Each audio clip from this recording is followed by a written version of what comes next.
शीतल, शीतल, आओ। नहीं मानव, अब नहीं चला जा रहा मुझे बस। शीतल थोड़ी सी हिम्मत रखो, हमें कोई ना कोई रास्ता मिल जाएगा। हमें ना इस जंगल में आना ही नहीं चाहिए था।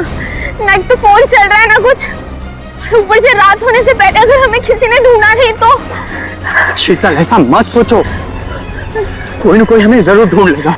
अरे संभालो प्लीज।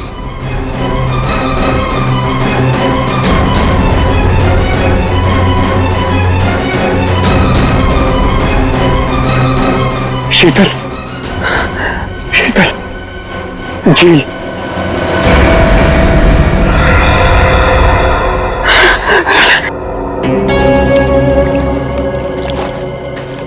आजा।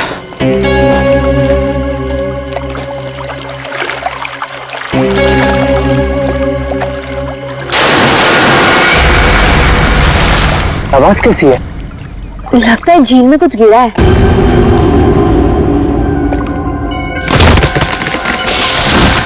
ये दूसरी आवाज कैसी है?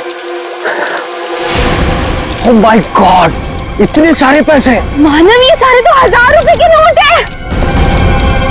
पर ये आ कहां से रहे हैं? अरे छोड़ ना यार, जो भी लक्ष्मी आ रही है सब बटोर के रख ले। बैग में रख, बैग में।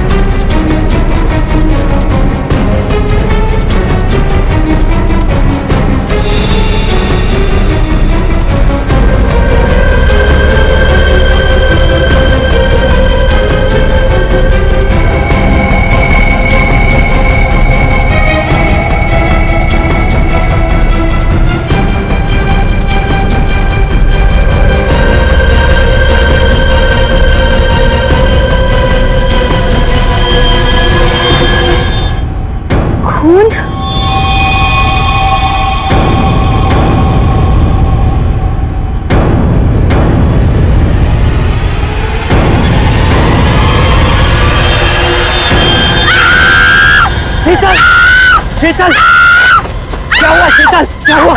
क्या हुआ?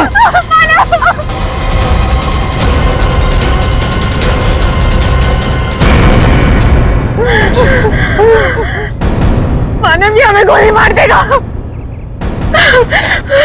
तुम दोनों मानव शीतल हो? तुम हमारा नाम कैसे जानते हो? मैं फॉरेस्ट ऑफिसर हूँ। तुम दोनों को ढूंढते हुए मैं यहाँ आया। किसी ने तुम दोनों के इस जंगल में गुम हो जाने की रिपोर्ट लिखवाई थी। ये बंदूक? ये ट्रैंक्विलाइजर गन है। रास्ते में अगर जंगली जानवर मिल जाए तो उसको बेहोश करने के लिए इसका इस्तेमाल करते हैं। अभी तुम्हारी चीखने की आवाज सुनी थी मैंने। क्या हुआ? क्या हुआ? ओह माय गॉड, ये कैसे हो गया?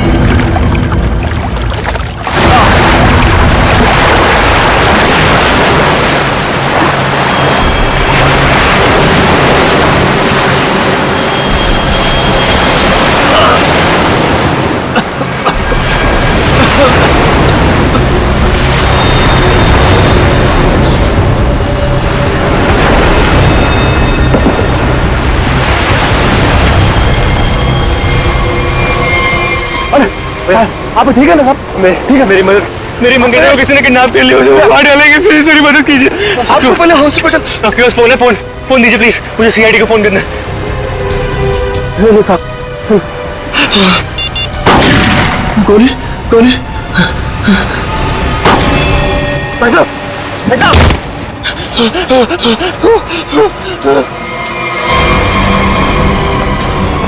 Help, help.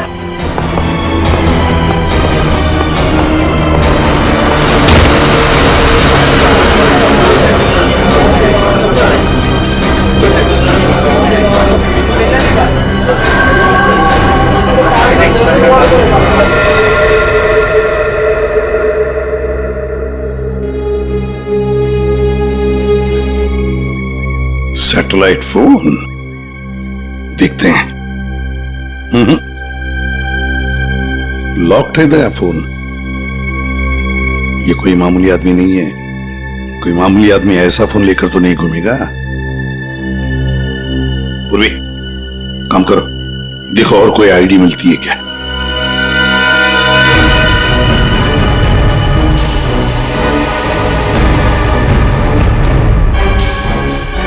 सर, इस तरह से इस पेड़ की टहनियां टूटी है और लाश की जो हालत है, ऐसा लगता है कि लाश काफी ऊपर से नीचे गिरी है। ये बात तो है दया। सर हम लोगों ने भी ना बहुत जोरों की आवाज सुनी और जब हम लोगों ने यहाँ आके देखा तो ये बॉडी ना उधर पेड़ पे लटकी हुई थी।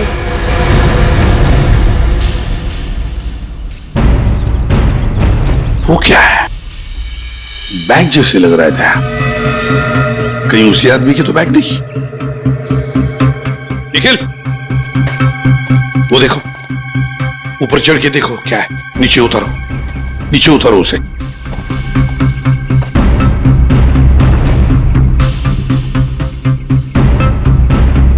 सर, यहाँ आसपास कोई बिल्डिंग तो है नहीं, तो क्या ये आदमी आसमान से टपका? तो कहीं ऐसा तो नहीं कि ये किसी हवाई जहाज से नीचे गिरा? लेकिन सर, ये एरिया तो नो फ्लाइंग जोन में आता है। इसके ऊपर से कोई कमर्शियल प्लेन्स पे नहीं उड़ते।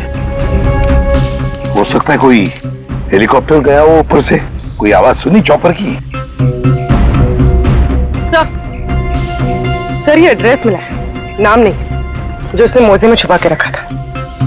है किसका ये? जरा पता लगाओ किसका एड्रेस है। सर, पूरा बैग खाली है सर। खाली बैग? हाँ सर। ये आदमी खाली बैग लेके क्यों घूम रहा था? हो सकता है इस बैग के अंदर जो कुछ भी था, जिसने भी इस आदमी को ऊपर से फेंका, वो लेकर गया हो। हाँ सारंग के, बोल क्या पता चला? बॉस, हाँ, ये कोई मामूली आदमी नहीं है। जरा ये देखो, ये जरा इसके कान के पास ये निशान देखो।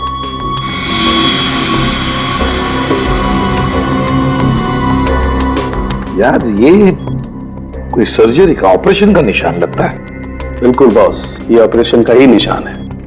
ये निशान देख करके मुझे लगा कोई ना कोई चक्कर है, और इसीलिए मैंने इसके चेहरे की अच्छी तरह से एनालिसिस की, तो इसका चेहरा कई बार बदला गया है boss. Plastic surgery? Plastic surgery. एक चीज और बताता हूं बॉस, यहां पर कुछ दिखाई दे रहा है?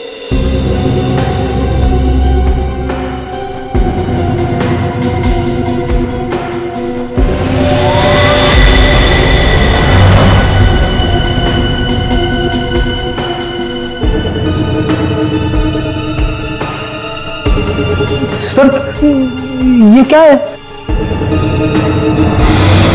ये तो कोई सिंबल है, कोई निशान है। नस दबाने पर ही दिखता है। इसलिए हमें निशान वहां नहीं दिखा जहां पे लाश मिली थी। बॉस, ये खास तरीके का ट्रांसमीटर है जो इसकी चमड़ी के अंदर छिपा करके लगाया गया है। कमाल है सर, ये आदमी बार बार अपनी शक्ल बदलता रहा, इसकी कलाई पे ये डिवाइस लगा है, और इसकी मौत ऊपर आसमान से गिरने से हुई है। अच्छी खासी पहली बना हुआ है। सर इस आदमी के पास में सैटेलाइट फोन को हम डिक्रिप्ट नहीं कर पाए, लेकिन इसके पास से जो कागज पर एड्रेस मिला था वो किसी विशाल नाम के आदमी का है। विशाल है? कौन है विशाल? इस विशाल के घर जाकर ही पता करना पड़ेगा। सर, थोड़ी देर पहले एक न्यूज आ रही थी, मैंने रिकॉर्ड कर लिया, ये देखिए। आज की ब्रेकिंग न्यूज। आज सुबह एक छोटा प्राइवेट प्लेन दुर्घटनाग्रस्त होकर समुद्र में गिर गया। उस इलाके के कुछ लोगों ने एक आदमी को पैराशूट से नीचे गिरते हुए देखा। नौसेना उस विमान के बारे में पता लगाने की कोशिश कर रही है। प्लेन समंदर में क्रैश हुआ है और वो झील भी तो पास में ही है। हो सकता है ये आदमी भी उसी प्लेन में हो जिसका एक्सीडेंट हुआ है। किसी ने धक्का वक्का दे दिया हो प्लेन से। सर, जो आदमी प्लेन से कूदा था पैराशूट लेके, हो सकता है उसी ने इस आदमी को धक्का दिया हो प्लेन से। हो सकता है। किसी भी कीमत पे हमें उस आदमी के बारे में पता लगाना पड़ेगा जिसने ये धक्का दिया हो। सर, एक बार प्लेन का पता चल जाए तो आदमी का भी पता चल जाएगा। जितने भी प्राइवेट एयरफील्ड्स है ना, वहां जाके पता लगाओ कि ऐसा कौन सा प्लेन कब उड़ा था और उसमें कौन कौन लोग सवार थे।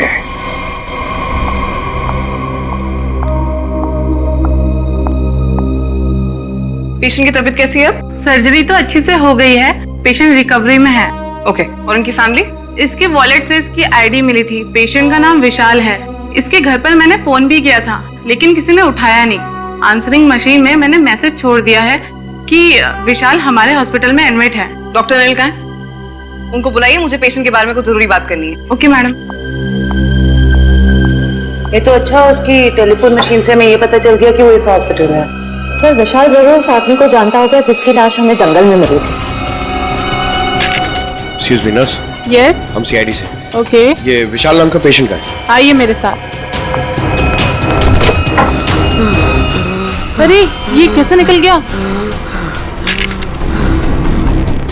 यहाँ पे कोई और भी था क्या? एक लेडी डॉक्टर थी, लेकिन मैंने उन्हें पहले कभी यहाँ नहीं देखा। किसी और डॉक्टर को बुलाइए जल्दी।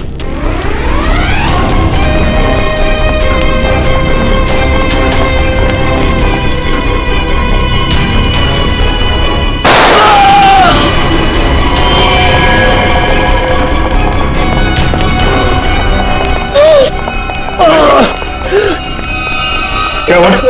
डॉक्टर नहीं थी वो। मैंने उसे पकड़ा तो गोली मार के उधर भाग गई।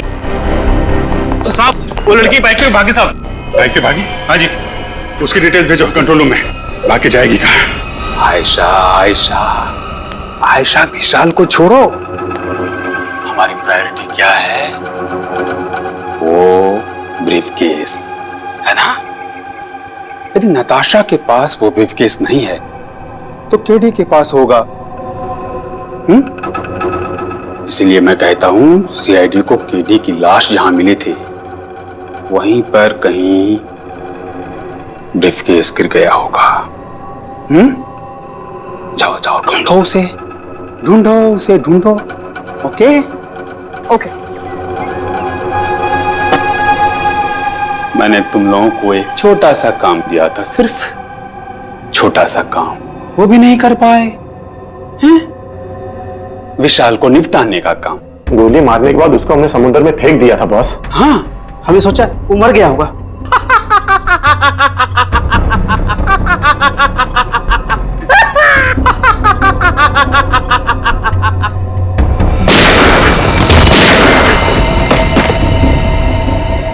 विशाल, जिस आदमी को प्लेन में से फेंका गया था, तुम उसे कैसे जानते हो? सर मैं उसे नहीं जानता।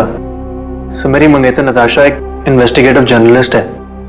सर पिछले कुछ सालों से अलग अलग इलाकों से एक ही उम्र की लड़कियां गायब हो रही थी। वो उसी के बारे में इन्वेस्टिगेट कर रही थी। सर उसको पता चला था कि कोई चाकू टाकू गैंग है जो इसके पीछे इन्वॉल्व है। चाकू टाकू?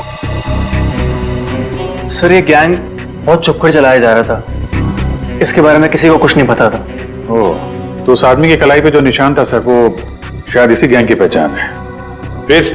सर कुछ दिन पहले मैंने देखा कि नताशा बहुत खुश नजर आ रही है, तो मैंने उससे पूछा उसकी वजह क्या है। उसने मुझे बताया कि उसके हाथ बहुत जल्द कोई तगड़ा सबूत लगने वाला है।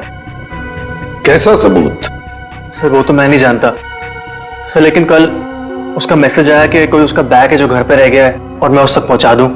तो सर जब मैं वो बैग लेके उसका इंतजार कर रहा था तब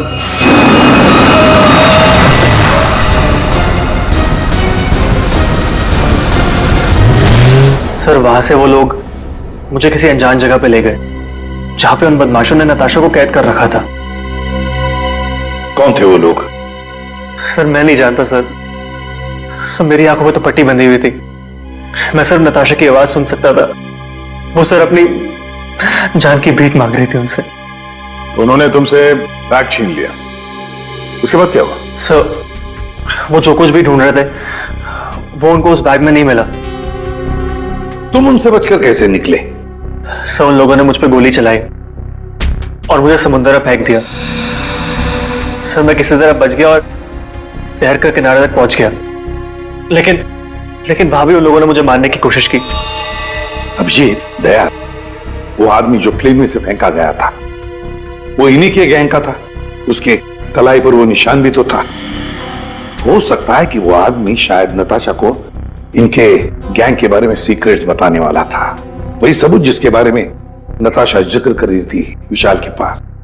और शायद इसीलिए उसे प्लेन में से फेंक दिया इन लोगों ने और फिर नताशा की जान के पीछे पड़े। क्या हुआ विशाल? विशाल, तुमने फोन पर बताया कि मेरी नताशा को कुछ हो गया? हाँ आंटी, बदमाशों ने नताशा को किडनैप कर लिया। क्या? हाँ, पता नहीं वो भी जिंदा भी हो गया। मैं तुमको मना करती रही ना, फिर भी तुमने मेरी बच्ची को फंसा दिया इन सब में। प्लीज प्लीज सर, मेरी बच्ची को बचा लीजिए सर। मेरे पति भी एक पुलिस ऑफिसर थे और सर उन्होंने जिंदगी अपने देश के लिए कुर्बान कर दी। मैं अपना पति खो चुकी हूँ। इस चाकू डाकू गैंग तक पहुंचने के लिए हमें पहले वहां पहुंचना होगा जहां पर विशाल और नताशा को बंदी बना के रखा था।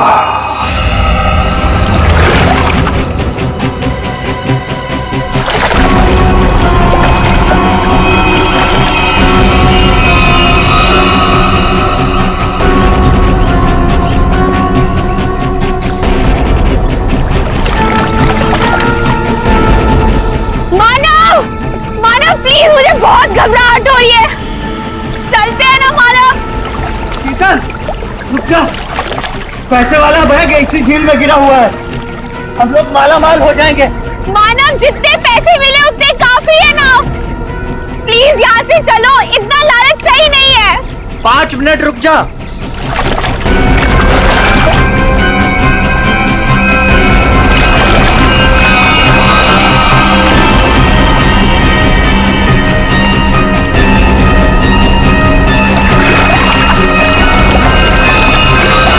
मिल गया।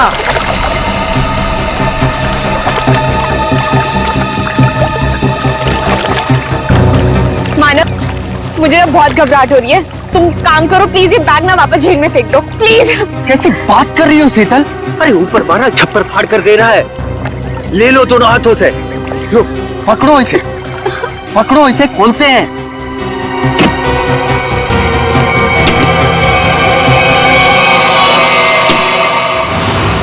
थैंक यू जो तुमने मेरे लिए बैग ढूंढ लिया।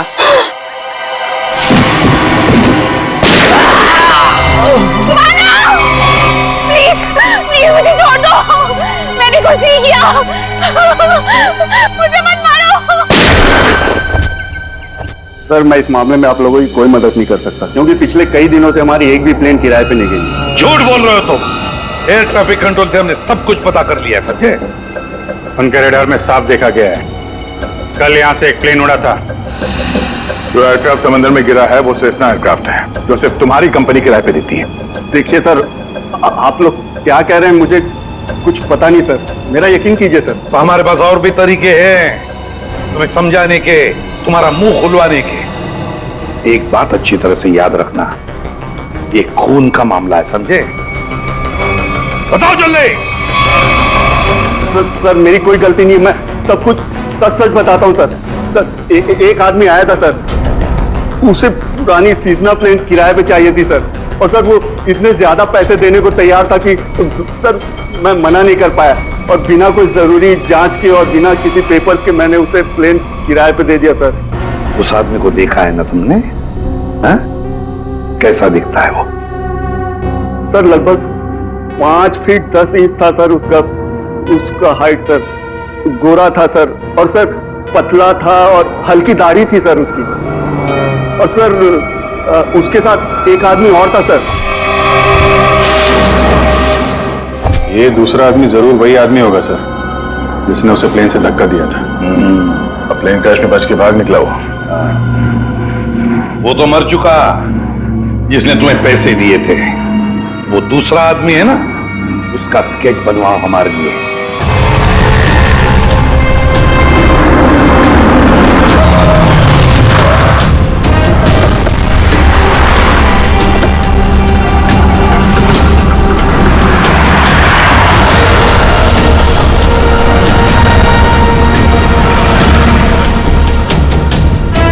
सर बस यही खड़ा था बस मैं। यहीं पर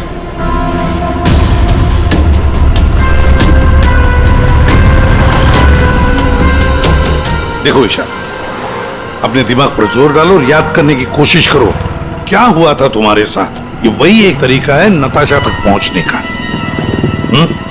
सर मेरे आंखों में पट्टी बंधी हुई थी। मुझे बिल्कुल आइडिया नहीं कि वो लोग मुझे कहाँ ले गए थे। ठीक है, गाड़ी में बैठ।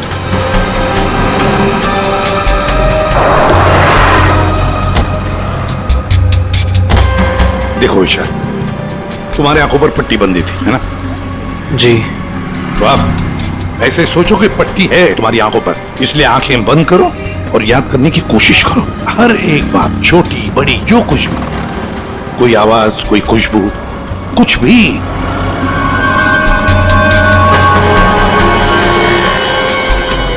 सर याद आया, जब मुझे गाड़ी में बिठाया उसके बाद गाड़ी बहुत देर तक सीधी चल रही थी।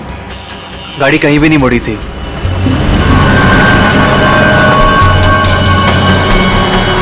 सर तकरीबन 10 मिनट के बाद गाड़ी राइट में मुड़ी थी। राइट लिया था? सर यहाँ से थोड़ी दूर जाने के बाद एक राइट टर्न तो है, ले लेते हैं। और क्या याद आता है? मुझे ट्रेन की आवाज भी सुनाई दी थी। ट्रेन की आवाज? सर यहाँ से थोड़ी दूर पे रेलवे लाइन तो है। अच्छा, ये कौन सी ट्रेन थी? लोकल ट्रेन या मेल गाड़ी की आवाज? सर शायद लोकल ट्रेन की थी। Local train? और याद करने की कोशिश करो। सर उसके बाद गाड़ी राइट मुड़ी थी और वहां पे एक चर्च भी थी सर, क्योंकि मुझे वहीं पे चर्च की घंटी की आवाज सुनाई दी थी। तो वो रहा चर्च।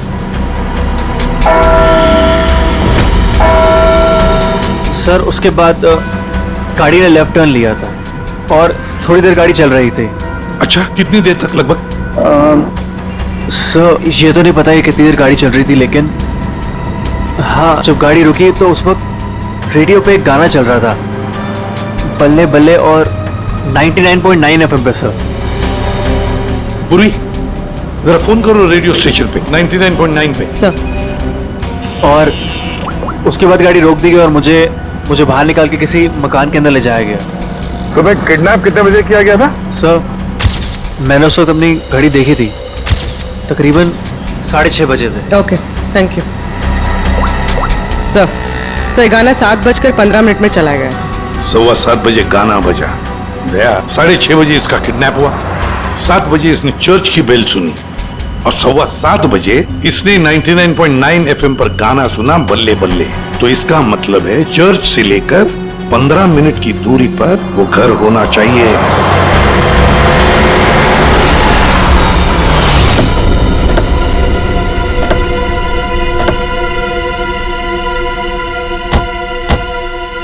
दया, रास्ता तो बंद है, खत्म हो गया रास्ता।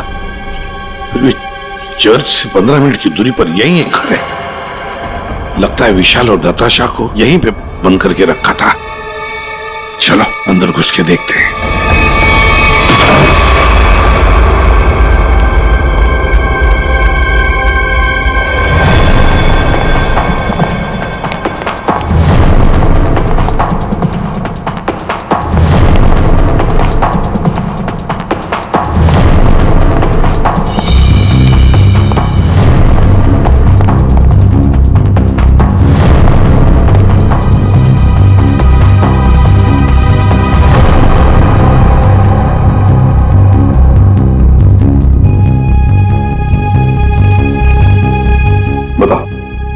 क्या हुआ था यहाँ पर? मुझे यहाँ घसीट के लाया गया था। मेरी आंखों पे पट्टी थी। तो बता सकते हो कितने लोग थे? कुछ अंदाज? मुझे तकरीबन 3 लोगों की आवाज सुनाई दी थी। अच्छा। और उसमें से 2 आदमी थे और एक लड़की। 2 आदमी, उनके साथ एक लड़की भी थी? जी। उसी ने कहा था कि इसको गोली मार दो। फिर मैंने किसी के कदमों की आवाज सुनी मेरी तरफ आते हुए, और फिर गोली की आवाज आई और अचानक मेरी जांघों में आग लग गई। गोली मेरी जांघ में घुस गई थी।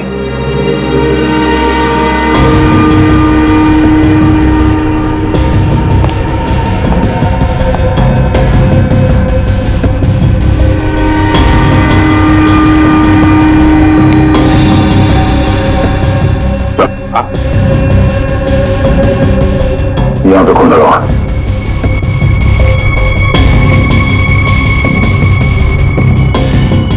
और तो आसपास कहीं कुछ दिख नहीं रहा सर।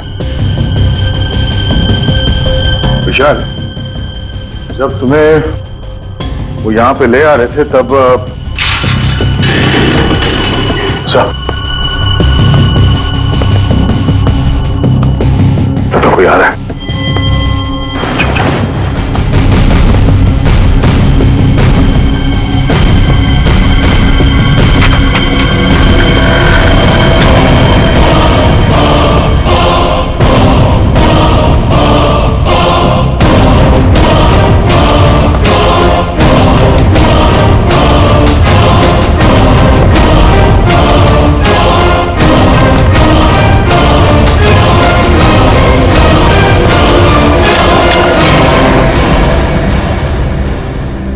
मेरे पास गन नहीं है।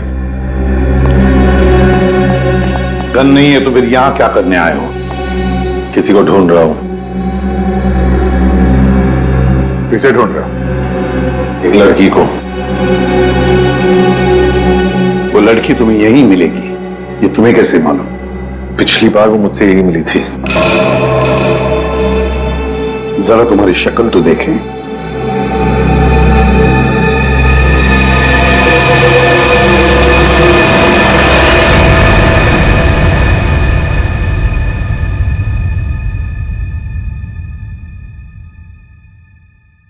तेरा हाथ दिखा।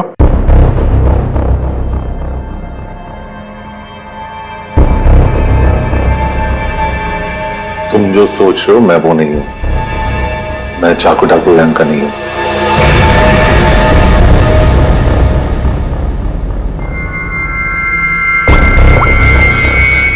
इसे जानते हो? ये तो दीकू लोमड़ी है। जानता है? सुपारी लेता है, खून करता है। इस भिक्कू लोमड़ी ने एक आदमी को प्लेन में से फेंका था नीचे, और वो चाकू डाकू गैंग का आदमी था। वो उसे छोड़ेगा नहीं। मतलब जरूर मारा जाएगा। इस भिक्कू लोमड़ी को देश से भागने के सिवा और कोई चारा नहीं है। और अगर उसे नकली पासपोर्ट बनाना हो तो मुझे मालूम है वो कहां जाएगा।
चाकू डाकू वाले तुम लोग की वाट लगा डालेंगे।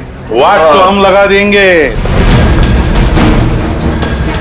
लोग दिखते नहीं है, पकड़ में नहीं आते, तुम सबके सब मारे जाओगे, सबके सब। हमें मार देगा? हाँ?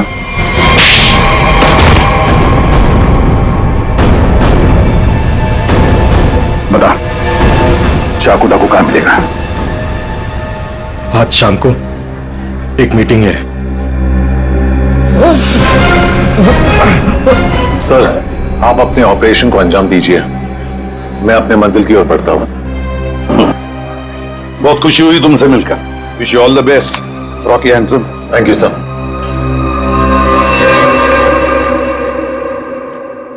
बॉस बॉस ब्रीफकेस मिल गया सर। और वो दोनों जो थे ना, उनको भी खत्म कर दिया मैंने। उस ब्रीफकेस में जो कुछ भी है उसे किसने किसने देखा है? अब सिर्फ मैंने।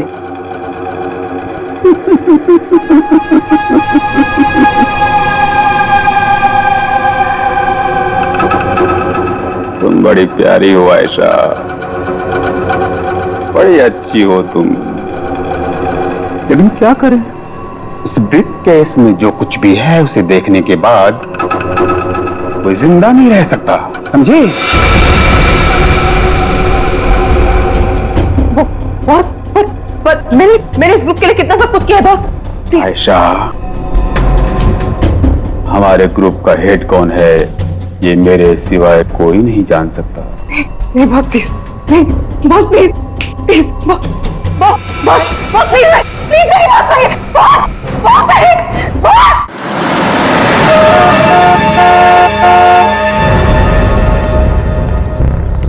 अपनी पहचान बताओ। मैं मेंबर नहीं हूं, लेकिन बॉस ने मुझे मीटिंग में बुलाया।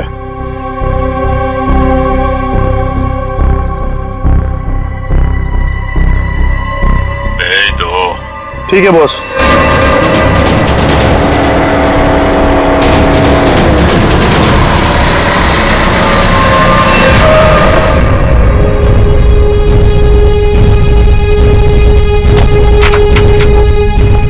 आओ बिकू, आओ। शाबाश, तुम्हारी इतनी हिम्मत कि तुम वापस यहाँ आ गए। मेरा काम था तुम्हारे ग्रुप में छुपे हुए उस गद्दार को मारना, जो रिपोर्टर नताशा को ग्रुप के बारे में सब कुछ बताने वाला था, और मैंने वो किया। हाँ, पूरा कर दिया। लेकिन मैंने तो आपको ये कहा था कि हमारे काम की कानो कान खबर नहीं होनी चाहिए, लेकिन तुम्हारी बेवकूफी की वजह से केटी की लाश सीआईडी को मिली लाश, और वो सीआईडी हमारे ठिकाने का पता ढूंढ रही है।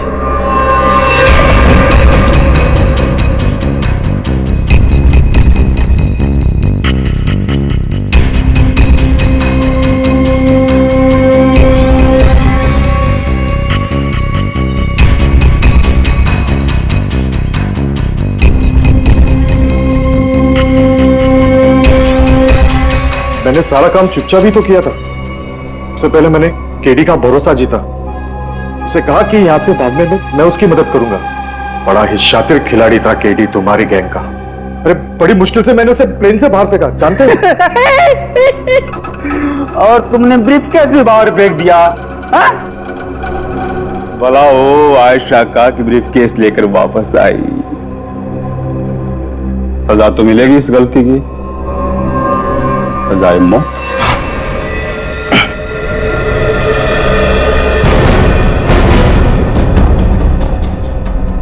इसका मतलब आप मुझे भी मार डालोगे?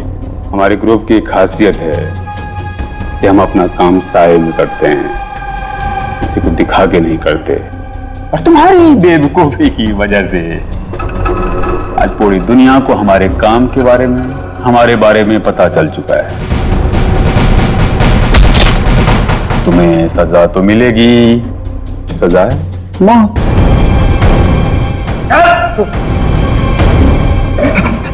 एक मिनट, मेरे पास कुछ है तुम्हारे लिए। मेरे लिए? बताओ बताओ बताओ। सीआईडी यहीं पर ही है।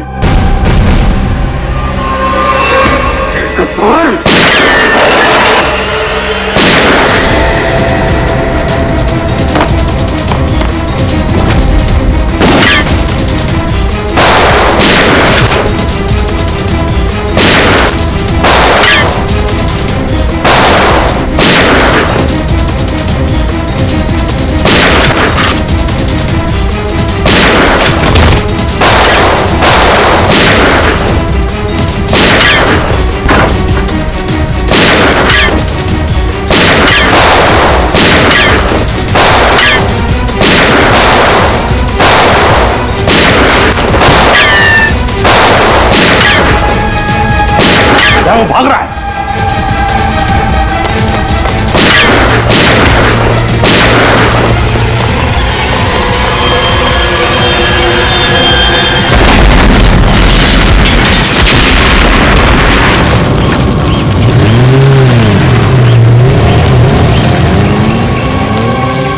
सब कुछ खाक हो गया था सर।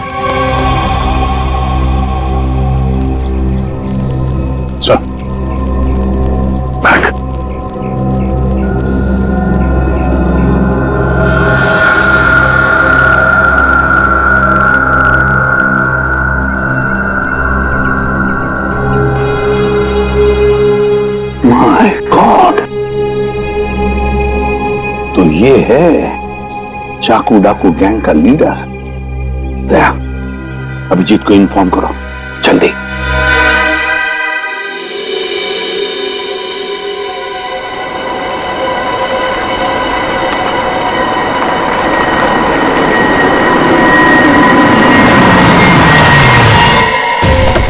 चल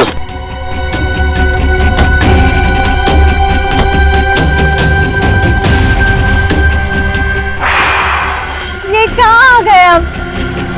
अब क्या करने वाले हो तुम लोग मेरे साथ? क्या करने वाला हूँ?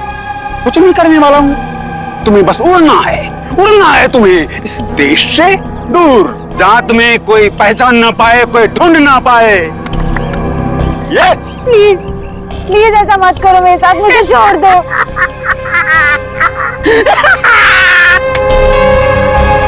तुम्हारी गलती है। किसने कहा था तुम्हें ना गुजरने को हमारे धंधे में? मैंने कहा था, इसने कहा था, किसने नहीं कहा था? फिर क्यों घुस रही अपनी नाक हमारे धंधे में? और हमने तुम्हें मारा नहीं। क्यों नहीं मारा मुझे? इसलिए नहीं मारा तुम्हें कि मुझे छोड़ दो, प्लीज छोड़ दो मुझे, प्लीज।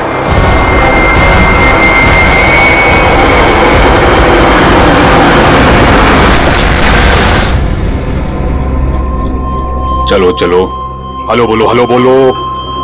हमारे ऑर्गेनाइजेशन के हेड से हेलो बोलो।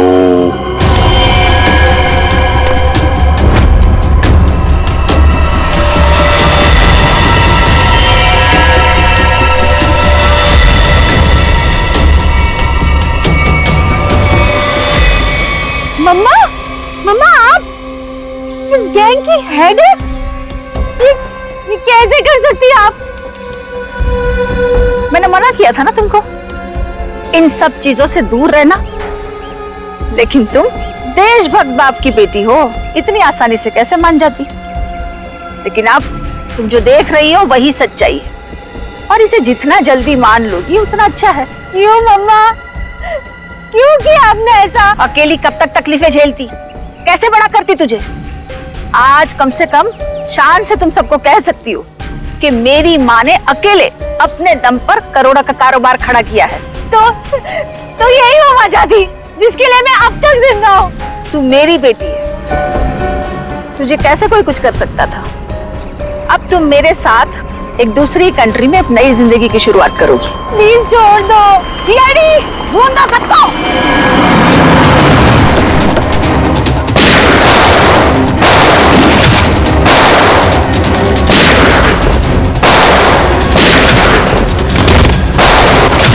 हेलीकॉप्टर कब आएगा? मम्मा छोड़ो मुझे, मम्मा। वहीं रुक जाओ, वरना इसे उड़ा दूंगी। ये कुछ नहीं करेगी। चुप रह।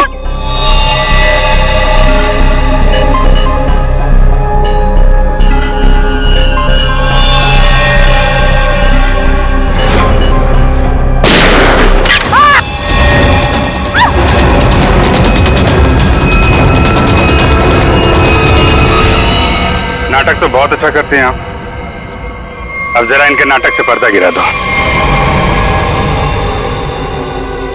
अपनी बेटी को किडनैप किया तुमने। बिजनेस में कोई रिश्ता नहीं होता है। कमाल है।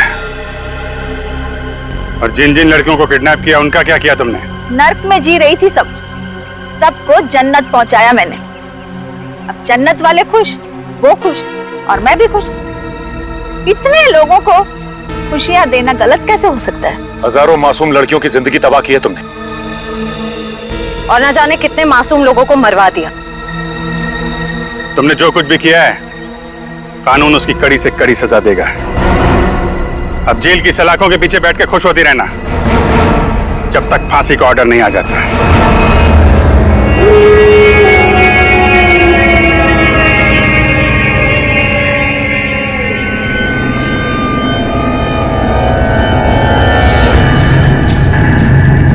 अरे वो देखो, वो घर आने वाला है, उसकी तरफ देखना भी मत। हाँ, मैं तो जोर से भाग लूंगा आंखें बंद करके बस। हाँ, और फिर कहीं गिर जाएगा टकरा के।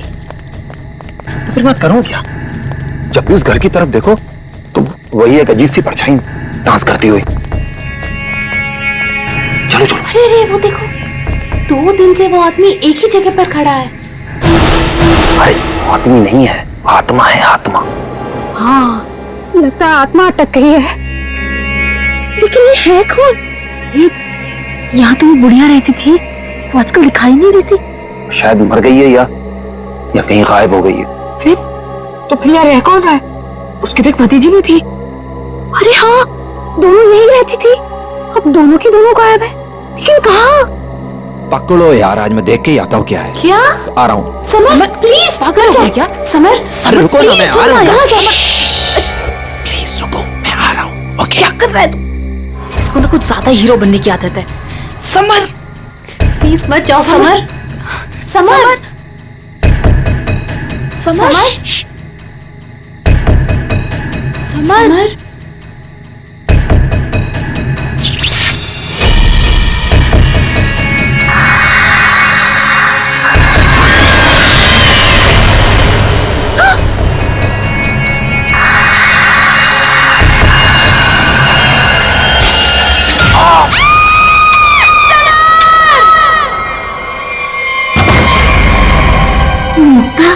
क्या हुआ बेटा? हमने वो गूंज महल वाला रास्ता पकड़ा था और वो बेवकूफ समर वो महल के अंदर चला गया था। अरे पर तुम लोग उस रास्ते गए क्यों? बेटा सबर तो ठीक है ना? माँ, किसी ने अंदर से उस पे फूलदान फेंक कर मारा। हम लोग भागकर वहां से आ गए। मैंने गिनी और सबर को बोल दिया कि अब से हम उस रास्ते से कभी नहीं जाएंगे। अच्छा किया बेटा, गूंज महल से दूर रहना ही अच्छा है। आ गए? अरे कहां दिन भर आवारागर्दी करता फिरता है तू? भैया घर की हालत देखो क्या हो गई है। माँ की बीमारी की वजह से लोन लेने की नौबत आ गई है। ऐसे फालतू घूमने से अच्छा कोई नौकरी क्यों नहीं ढूंढ लेते? नौकरी मिल गई है मुझे। अच्छा कौन सी बेटा, कहां नौकरी मिली तुझे?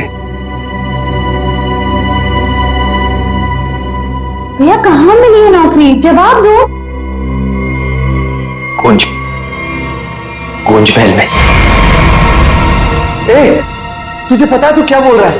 अरे गूंज महल में जो बुढ़िया रहती है वो मर चुकी है और उसकी भतीजी का भी कुछ अता पता नहीं है। बेटा वहां पे तो आत्माएं रहती है और तू ऐसी जगह पे जाके नौकरी करेगा? नहीं नहीं, तुझे वहां जाने की कोई जरूरत नहीं है। नहीं, तू वहां नहीं जाएगा। माँ, वो बुढ़िया मरी नहीं है और उसी की भतीजी को पियानो सिखा रहा हूं मैं। 50,000 रुपए दे रहे महीने के। 50,000? म्यूजिक सिखाने के इतने सारे रुपए? माँ मैं ये 50,000 रुपए एडवांस। अब हमारी सारी मुसीबतें खत्म। भैया पता है आज रात को हमारे साथ क्या? म्यूजिक सिखाऊंगा मैं पैसे कमाऊंगा। म्यूजिक सिखाऊंगा, भैया पैसे कमाऊंगा। ये लड़का कभी किसी की नहीं सुनता, तुम देख लेना कोई कोई मुसीबत लाके रहेगा एक दिन ये। बल्लू को नौकरी मिल गई और उसने मुझे बताया भी नहीं। और ये ऐसे अजीब से बर्ताव क्यों कर रहा है? वो देखो देखो कैसे अपने आप से बातें कर रहा है। पता नहीं किससे बातें करते रहता है। बल्लू बल्लू। हाँ हाँ हाँ, मुझे जाना होगा समर। बल्लू हमारी बात तो सुनो। मुझे काम के लिए लेट हो रहा है। गूंज महल में मेरा इंतजार हो रहा है। बल्लू मेरी बात सुनो, वहां मत जाओ। मैं नहीं जानता कि तुम क्या कर रहे हो, लेकिन वहां जान का खतरा है। ये देखो मेरे साथ क्या हुआ है।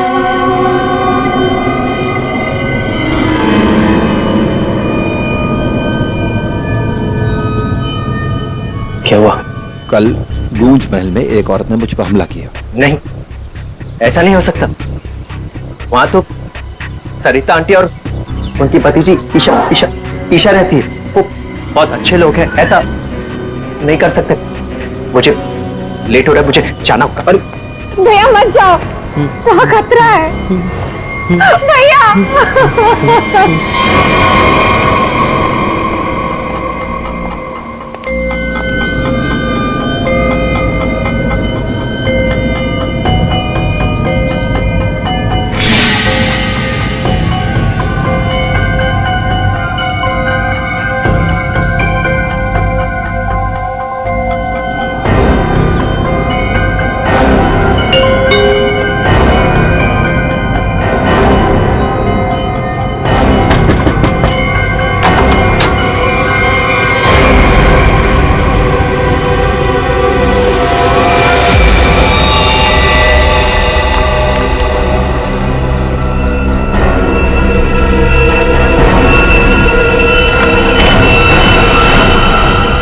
मैंने तो इस लड़के से सारी उम्मीद ही छोड़ दी है। पता नहीं कैसी नौकरी है, नौकरी है भी या नहीं। देख, मेरा बेटा आया होगा, देख तो।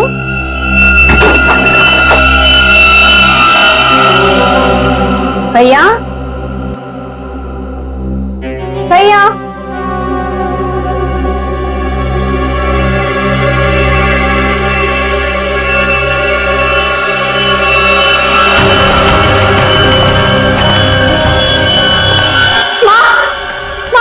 बल्लू का टिफिन छोड़कर चला गया।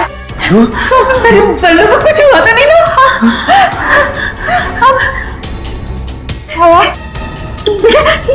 ये क्या?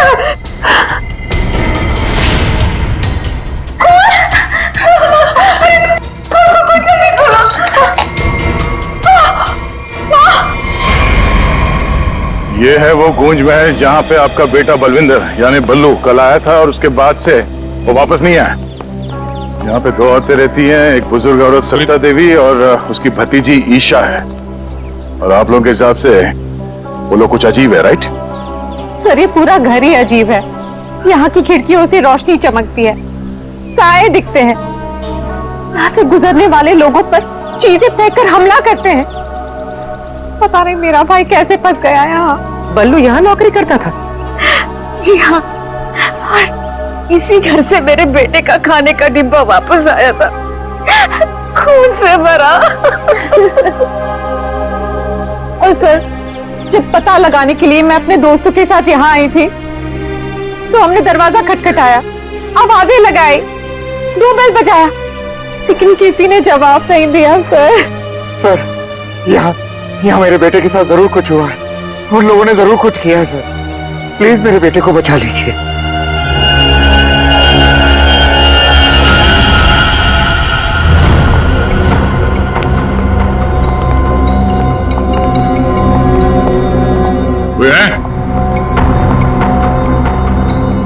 क्या तो कोई दिख नहीं रहा?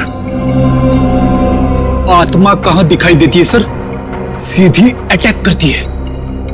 सर यहाँ पर बल्लू, सरिता और ईशा, इनमें से कोई होना ही चाहिए।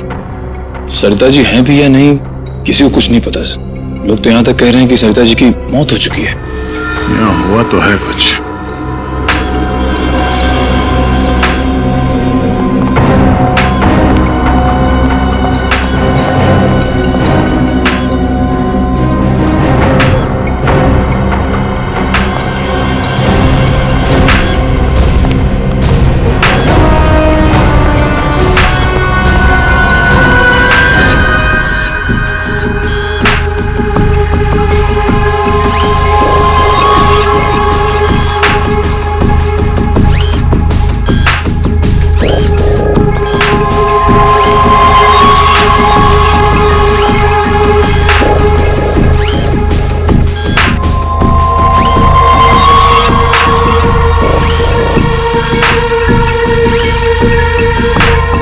ये क्या है तो ये इंसान ही, मगर मैकेनिकल पुतला बना दिया है। खुद ताली बजा रहा है।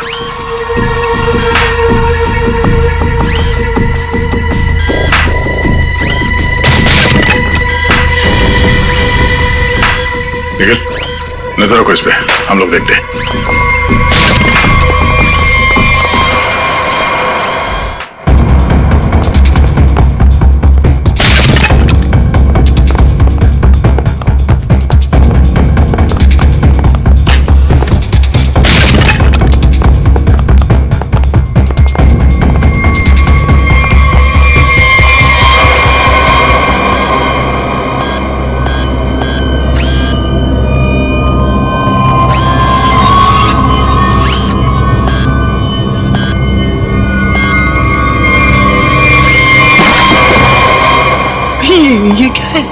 ये तो रोबोट जैसा कुछ है। इसके एक्शंस और मूवमेंट्स देखो कितने मैकेनिकल है।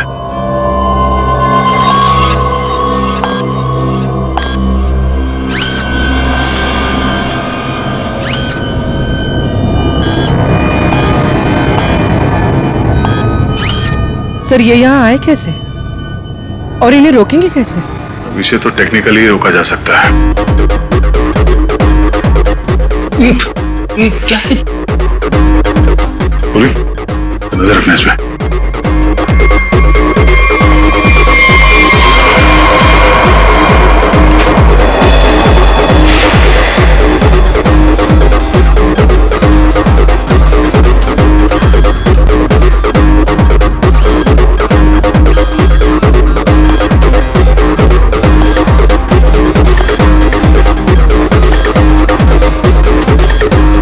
तीन यंत्र मानो, सब लोग अपने मूवमेंट्स ऐसे ही दोहरा रहे हैं। कौन है ये लोग और इन लोगों के साथ ऐसा किसने किया?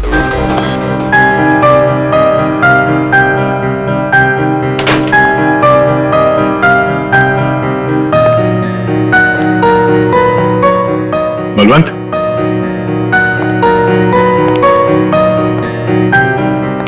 बल्लू, बल्लू,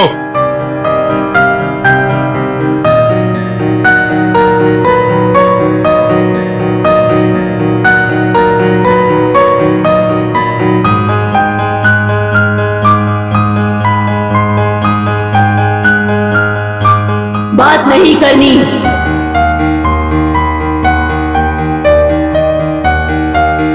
क्या हो गया तुम्हें?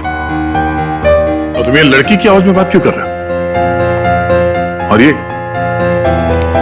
तुम्हारे कपड़ों पे ये खून कैसे? हाँ? बल्लू इधर देखो, मैं तुमसे कुछ बात कर रहा हूं, मेरी तरफ देखो।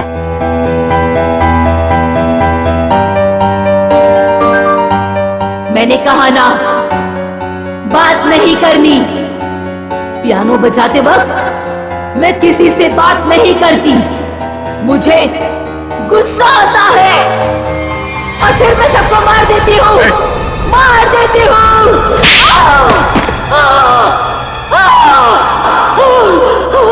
बोलो, बोलो।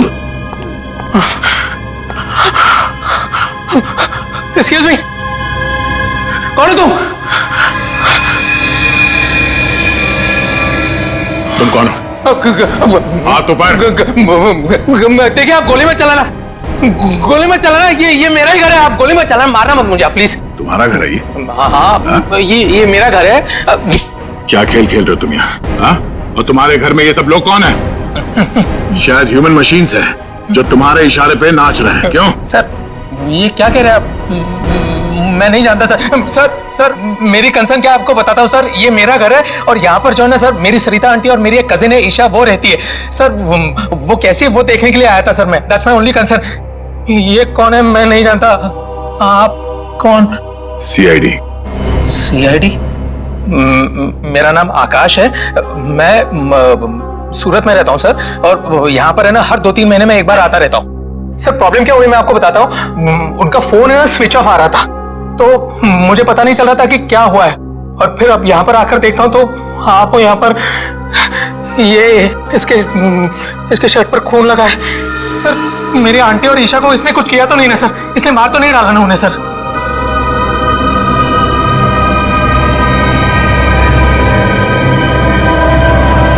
बल्लू, बल्लू तुम सुन रहे हो? मैं तुमसे बात कर रहा हूं।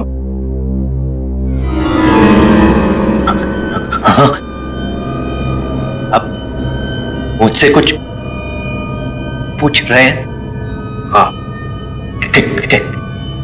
क्या हुआ? बल्लू हमें बताओ, तुम गूंज महल गए थे ना, तब तुम्हारे साथ क्या हुआ? क्या हुआ तुम्हारे साथ? कुछ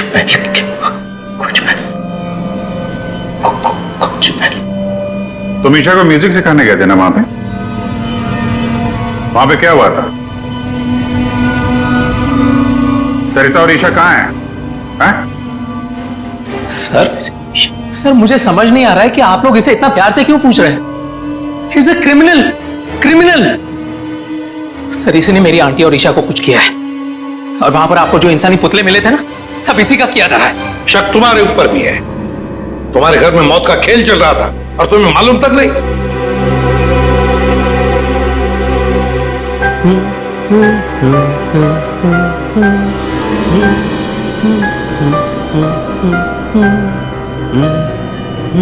सचिन, वो फोटोग्राफ दिखाओ।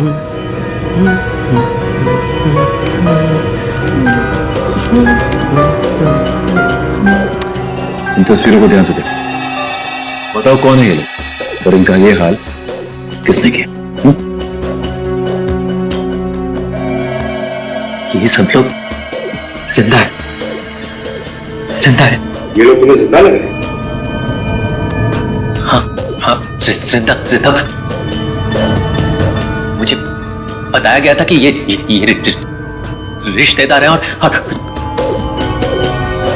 म्यूजिक सुन रहे। ये झूठ बोल रहा है सर, इनमें से कोई मेरा रिश्तेदार नहीं है। सर ये ड्रामा कर रहा है, सबको मार दिया और अब क्या बकवास कर रही है? तुम्हें चाय के लिए कहा था ना, चाय किधर है? हाँ?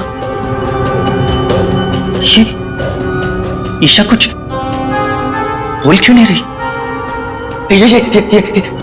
ये अकेला क्यों ताली बजा रहा है? हाँ? मम्मी को बोल देता हूं, रुकूं या भाग जाऊं? कितना बड़ा और डरावना घर है। सर आप मेरी बात सुनिए सर, ये पूरा का पूरा पागल हो चुका है। He's a psycho killer। Bablu क्या हुआ था कल जब तुम ईशा को म्यूजिक सिखाने गए थे? कुछ याद है वहां पे क्या हुआ था? हा? क्या हुआ था वहां पे?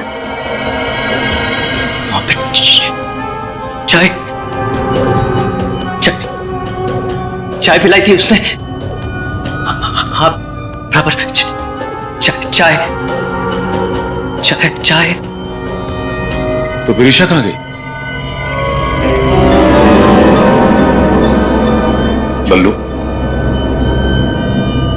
बल्लू, किसका खून था तुम्हारे कपड़ों पर? हाँ? फिर दया पर हमला क्यों किया तुमने? कपड़े अरे मेरे कपड़े बदल गए। मेरे कपड़ों पे खून था, खून था कपड़ों पे। हाँ, खूनी के कपड़े पे खून ही होता है। एक मिनट, आप जरा उधर चलो। चुप रहिए, बीच बोलिए मत। चाय लेके आओ। ईशा को ये आदमी तो किसी भी सवाल का जवाब ठीक दे नहीं रहा।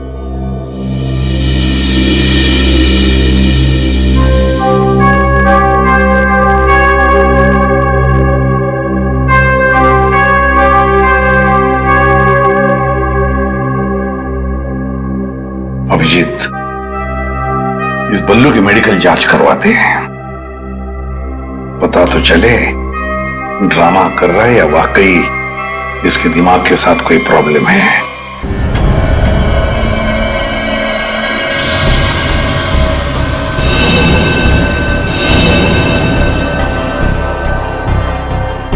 बल्लू की कमीज पर एक लड़की का खून लगा हुआ।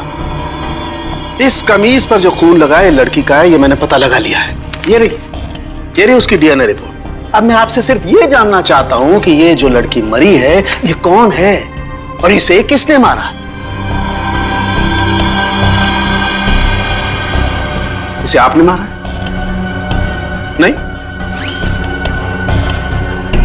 या फिर इसे आपने मारा? नहीं? या फिर इसे तुमने मारा?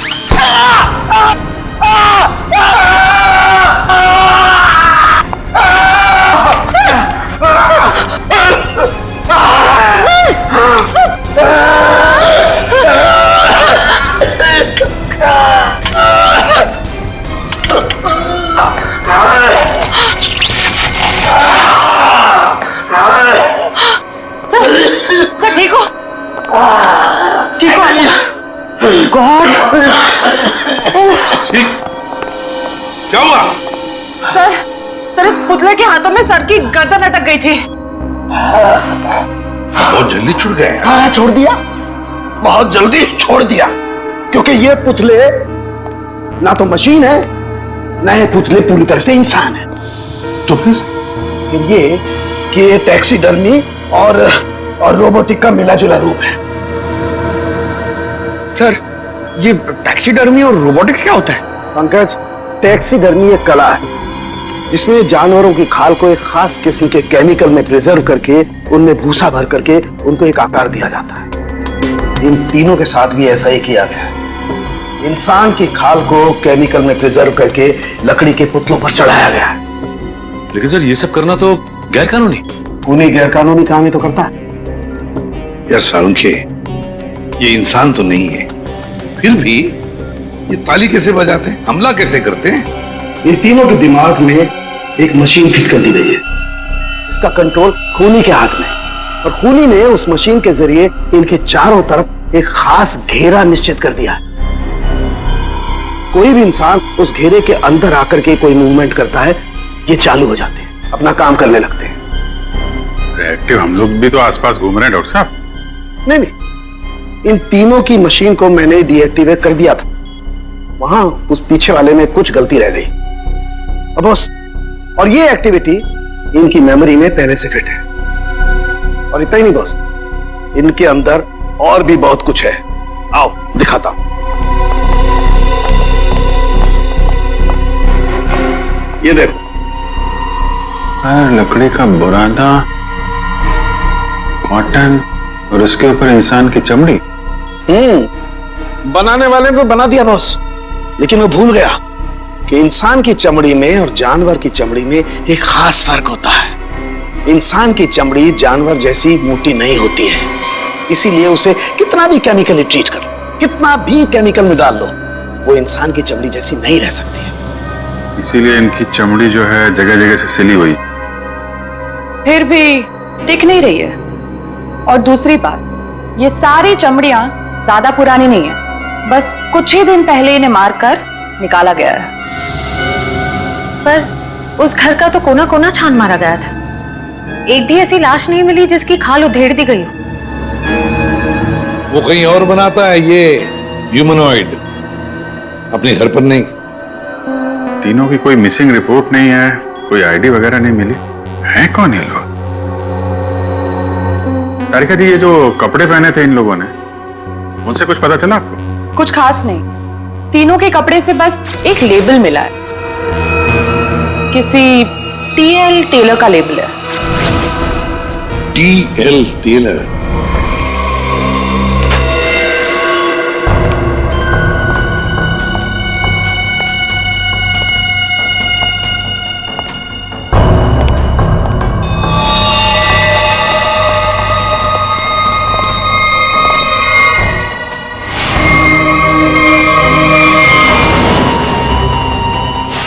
कुमारा जैसा।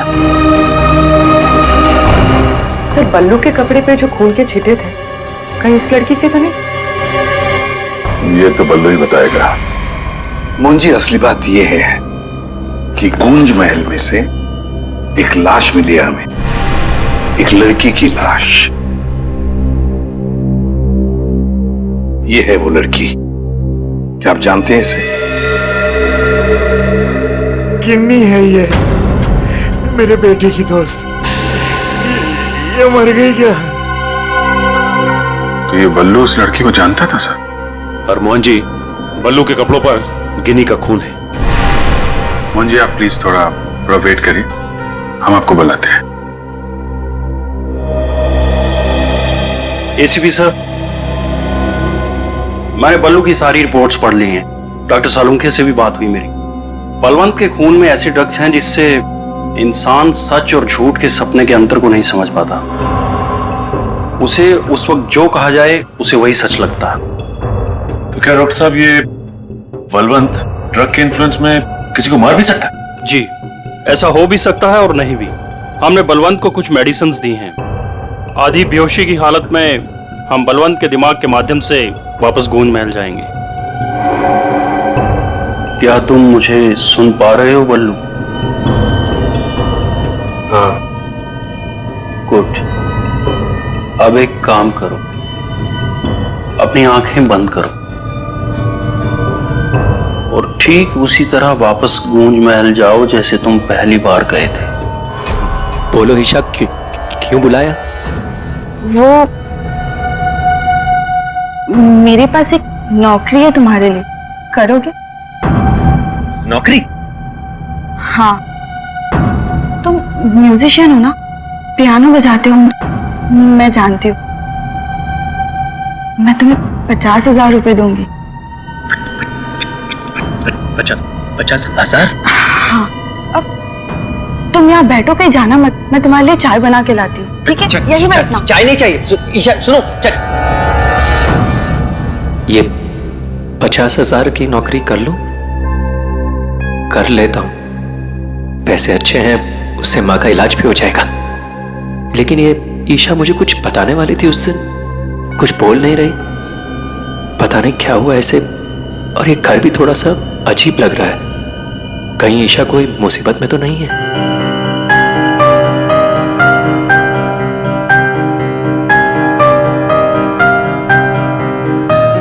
शायद यही ईशा की आंटी है, Sarita ji. Excuse me ma'am. Hello. अच्छी ट्यून है।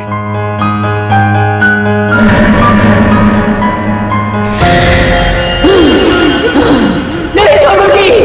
छोड़ो। किसी को नहीं छोड़ूंगी। छोड़ो। अरे क्या कर रहे हो? बोलो। नहीं छोड़ूंगी। संभालो उसे, मार डालेगा वो डॉक्टर को। नहीं छोड़ूंगी। संभालिए आप इसे। नहीं छोड़ूंगी। बैठो। बल्लू, ये लड़की की आवाज में क्यों? छोड़ो मुझे। डॉक्टर साहब, नहीं छोड़ूंगी। पकड़िए आप इसे। किसी को नहीं छोड़ूंगी।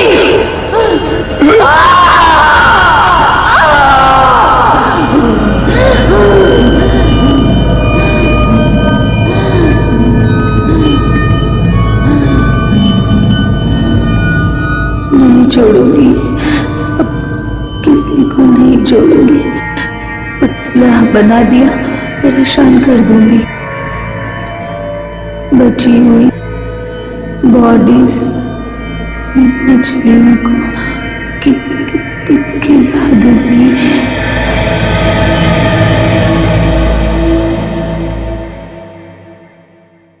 डॉक्टर साहब, क्या हुआ, क्या है इसे? हाँ? ये इसे अचानक से औरत की आवाज में क्यों बात करता है?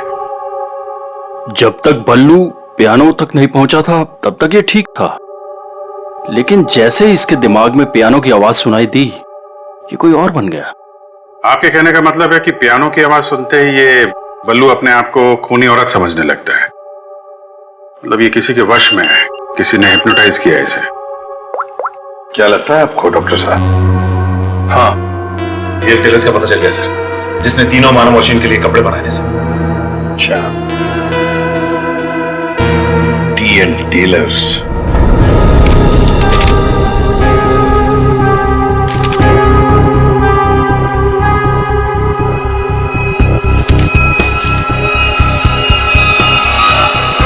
साहब जी। हाँ, अभी आया।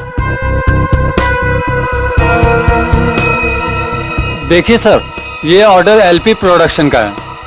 19 दिसंबर 2015 को कपड़ा दिया था और 1 जनवरी 2016 को 5 कॉस्ट्यूम और नाप भी है, और ऑर्डर देने वाली का नाम भी है, रॉबी का, और फोन नंबर भी है सर। 91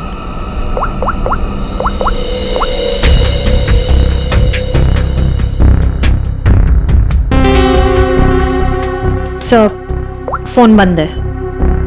कोई बात नहीं, इस फोन की लास्ट लोकेशन ट्रेस करो और कुंडली निकालो इस रॉबिका की। सर। हाँ साळुंखे साहब।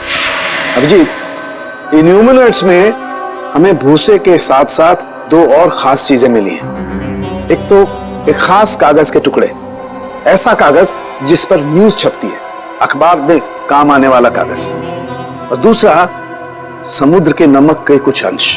Thank you very much Salunkhe साहब। क्या हो सर?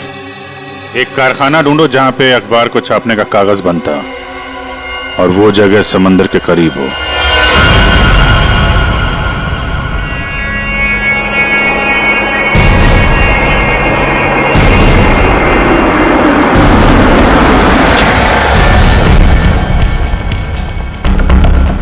समंदर के किनारे पेपर मिल,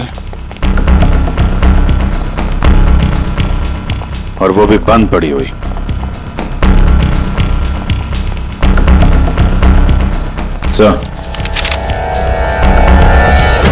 सर यहाँ पे ये पेपर और ये पेड़ की छाल और वहां पर कपड़े, यहाँ तो हर वो चीज मौजूद है जो मानव मशीन के अंदर भरी गई है।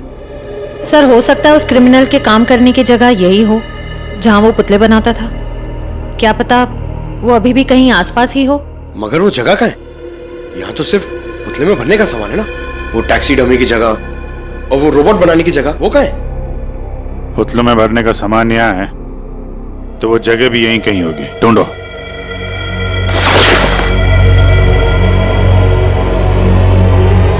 सर!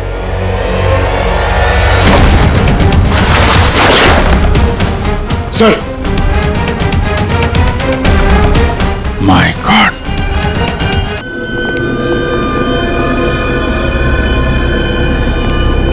तो ये वो जगह है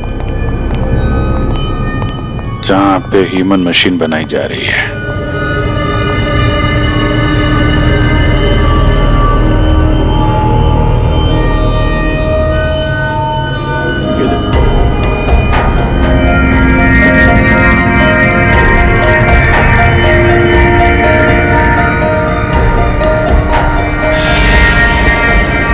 पूरा मैकेनिज्म है यहाँ पे।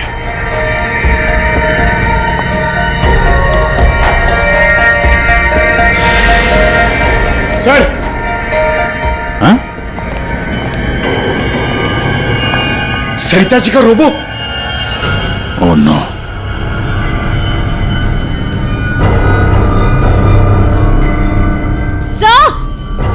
सर जल्दी आइए। सर ईशा, सर खूनी ने इसका सारा खून निकाल दिया है। इसकी सांसें भी बहुत धीमी चल रही हैं। इसको हॉस्पिटल लेके चलो जल्दी। एम्बुलेंस को फोन करो। हेलो। सरिता को तो उसने रोबोट बना दिया, अब इसका भी वो हल करने वाला था। सर, रोबिका की लोकेशन का पता चल गया। आज तो हद हो गई। कब से वैनिटी में इंतजार कर रही हूँ। कोई मुझे सीन समझाएगा या फिर मैं पैकअप अनाउंस कर दूं। काजल, काजल कहाँ हो तुम? नहीं चाहिए मुझे। काजल! सॉरी रोबिका मैडम, एक्चुअली वो स्क्रिप्ट में थोड़ा सा चेंज हुआ है। व्हाट? सीन में चेंज हुआ है? लास्ट मिनट में डायलॉग्स कैसे याद करूंगी? एनीवे, स्क्रिप्ट दो। मैम, एक्चुअली जो सीन होने वाला है ना, वो स्क्रिप्ट आपके को स्टार के पास है। How can you do this? तुमने स्क्रिप्ट मुझसे पहले को स्टार को दे दी। तुम जानती हो ना मैं कौन हूँ। शो क्विट कर दूंगी 1 मिनट में। टीआरपी नीचे और शो बंद। बोलो, क्विट करूं? एनीवे, कहाँ है वो को स्टार? मैम, वहाँ आपका नया को स्टार आपका वेट कर रहा है। ओके, अभी मजा चखाती हूँ उसको।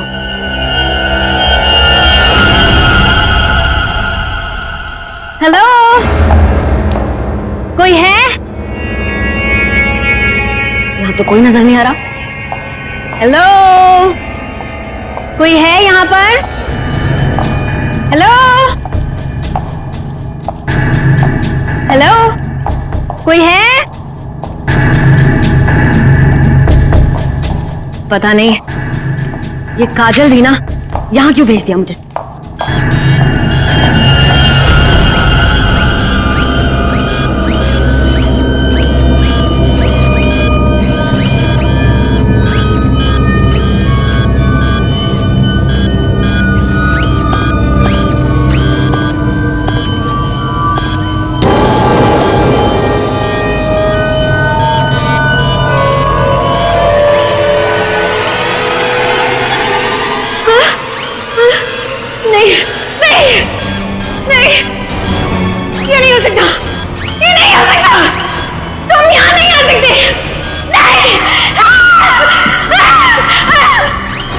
Hello miss Rubika.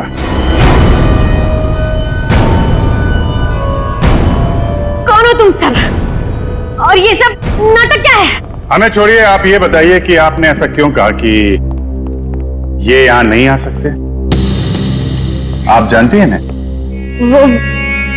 मैं डर गई थी, इसीलिए मेरे मुंह से कुछ भी निकल गया। सच बोलिए, सीआईडी से हम लोग। सीआईडी? जी हाँ। इन मशीनी मानव के पीछे क्या कहानी है? कौन है वो 3 लोग जिन्हें तुमने इस हालत में पहुंचा दिया? ईशा और सरिता के साथ क्यों किया तुमने ऐसा? मैं सामने जरूर हूं, लेकिन इसके पीछे दिमाग किसी और का है। किसका है? लेकिन सर, आपने हम सबको यहाँ क्यों बुलाया है? हाँ सर, मेरी समझ में ये नहीं आ रहा है कि आप लोग किस किस को पकड़ेंगे।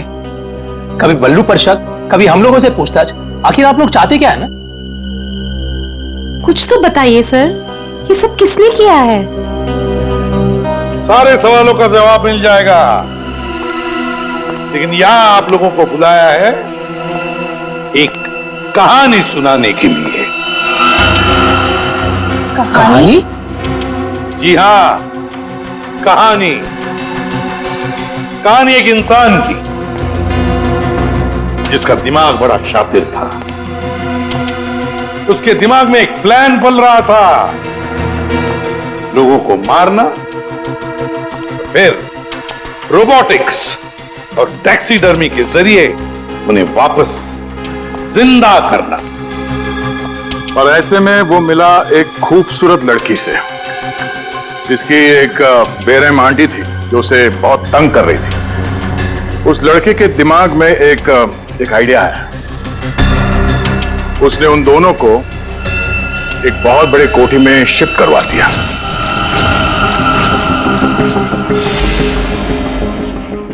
Thank you so much. और फिर उस लड़के ने उस सुंदर सी लड़की को पहला झटका दे दिया। लड़की की आंटी बन गई इस लड़के का पहला कामयाब आविष्कार। और हैरानी की बात यह है कि वो सब उसके वो दोस्त और कलीग्स थे जो उसके साथ विदेश में काम करते थे। अब हुआ ये कि ये लड़की इस लड़के से बहुत डरने लगी, और फिर उससे बचने के लिए उसने अपने और एक दोस्त की मदद मांगी। ऐसे रो मत, मैं हेल्प करूंगा तुम्हारी। तुम बताओ क्या करना है। और जब खूनी को यह बात पता चली तो बहुत भड़क गया। प्लीज मुझे मत मारो, मुझे छोड़ दो प्लीज। उसने उस लड़की को कैद कर लिया और उसके दोस्त को बेवकूफ बनाया। उसने उसे यह एहसास दिलाया कि ये सब कुछ जो हो रहा है वो उसी की वजह से हो रहा है। तो तुम जैसा बोलोगे मैं वैसा करूंगी, प्लीज मुझे जाने दो। और उस बेचारी लड़की ने अपने मददगार दोस्त के चाय में ड्रग मिलाकर उसे हिप्नोटाइज करना शुरू कर दिया। मैं जैसा बोलूंगी तुम वैसा ही करोगे, मेरी हर बात मानोगे तुम, है ना? दिलचस्प कहानी। सर, ये कहानी तो इस घर की और बल्लू की है। हाँ, सरिता, ईशा और उस खूनी की कहानी है ये। लेकिन सर, वो खूनी कौन है?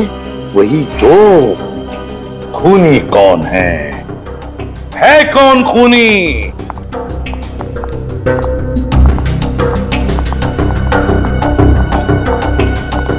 कहां फंसा दिया तुमने मुझे? तुमने तो कहा था कि ये कोई एक्सपेरिमेंट है। तुमने तो खून ही कर डाले। ये सब तुमने किया समर? हाँ, ये सब मैंने किया, और ये सब मैंने किसी और वजह से नहीं। ये सब मैंने सिर्फ इसलिए किया क्योंकि मैं चाहता हूं कि साइंस की दुनिया में मेरा नाम सुनहरे अक्षरों में लिखा जाए, और कि मेरे इतने बड़े एक्सपेरिमेंट को वो लड़की, वो ईशा बर्बाद कर देना चाहती थी। और इसके लिए उसने उस बल्लू से मदद भी मांगी। और तुमने बल्लू के चाय में वो ड्रग मिलाकर उसके दिमाग में ये बात बिठा दी कि वो एक औरत है और उसे लोगों को मारना है, और उसके लिए ट्रिगर थी पियानो की वो धुन। बल्लू को लगभग मेरा पूरा राज पता चल चुका था, ठीक है, और गिन्नी को पड़ी हुई थी बल्लू को बचाने की। तो अपने एक्सपेरिमेंट को बचाने के लिए मुझे दोनों को मारना ही था। और आप बताइए, अब जो लोग मर चुके हैं उनका असली कातिल भी तो चाहिए ना लोगों को। बस इसीलिए मैंने बल्लू को फंसा दिया और गिन्नी को मार दिया। साइंस की दुनिया में अपना नाम सुनहरे अक्षरों में देखना चाहते थे तुम। दिमाग तो था, है, पर क्या करें, विकृत है, विकृत। अपने इस घटिया एक्सपेरिमेंट के लिए न जाने कितने मासूम लोगों की जानें ली तुमने। तुम्हें जीने का कोई हक ही नहीं है। फांसी होगी तुम्हें, फांसी। इस तरह के और भी एपिसोड देखने के लिए हमारे चैनल को सब्सक्राइब करें और बेल आइकन दबाना ना भूलें।